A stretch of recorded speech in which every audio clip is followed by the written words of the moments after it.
Capítulo 7. Bem-aventurados os pobres de espírito.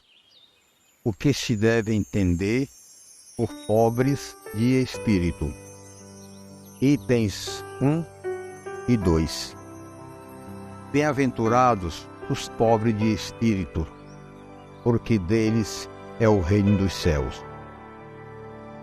A incredulidade se diverte com esta máxima: bem-aventurados os pobres de espírito, com muitas outras que não compreende. O pobre de espírito, entretanto, Jesus não entende os tolos, mas os humildes, e diz que o reino dos céus é destes e não dos orgulhosos.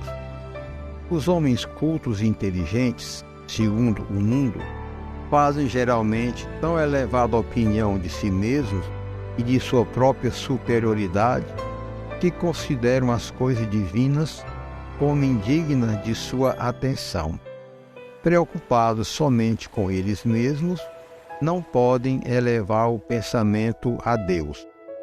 Essa tendência a se acreditarem superiores a tudo leva-os frequentemente a negar o que, sendo-lhes superior, pudesse rebaixá-los e a negar até mesmo a divindade. E, se concordam em admiti-la, contestam-lhe um dos seus mais belos atributos, a ação providencial sobre as coisas deste mundo, convencidos de que são suficientes para bem governá-lo. Tomando sua inteligência como medida da inteligência universal e julgando-se aptos a tudo compreender, não podem admitir como possível aquilo que não compreendem. Quando se pronunciam sobre alguma coisa, seu julgamento é para eles inapelável. Se não admitem o mundo invisível e um poder extra-humano, não é porque isso esteja fora do seu alcance, mas porque o seu orgulho se revolta à ideia de alguma coisa a que não possam sobrepor-se e que os faria descer do seu pedestal. Eis porque só tem sorriso de desdém por tudo o que não seja do mundo visível e tangível. Atribuem-se demasiada inteligência e muito conhecimento para acreditar em coisas que, segundo pensam, são boas para os simples, considerando como pobres de espírito os que as levam a sério. Entretanto, digam o que quiserem, terão de entrar, como os outros, nesse mundo invisível que tanto ironizam. Então seus olhos se abrirão e reconhecerão o erro.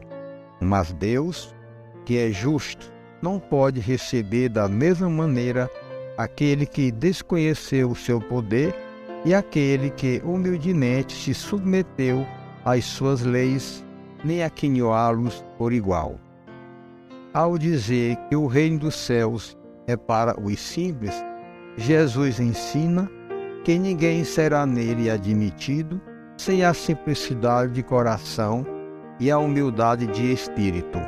E o ignorante que possui essas qualidades será preferido ao sábio e acreditar mais em si mesmo do que em Deus.